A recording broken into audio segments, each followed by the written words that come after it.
লোয়েডোস কক্সে এবং কিংরপলমলের শাখা থেকে একটি চিঠি বের করে, যেখানে প্রিয় মহাশয় নাদামকে জানানো হয়েছিল যে তারা হলো ব্রুক এবং গ্যাসকোইনের কাছ থেকে 500 পাউন্ডের একটি চেক পেয়েছে এবং আগের দিন ব্যবসা শেষ হওয়ার সময় তার চলতি অ্যাকাউন্টে আসার দিন জমা ছিল।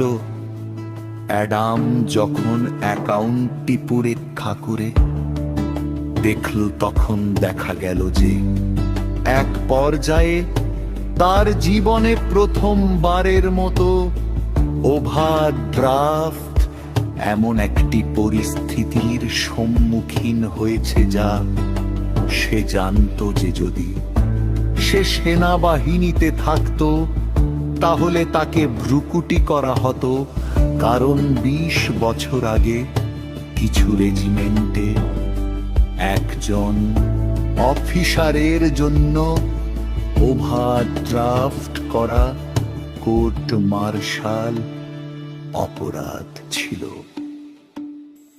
তার ভাই অফিসাররা যদি বলতো যে সে ফেরতের কোনো গ্যারান্টি ছাড়া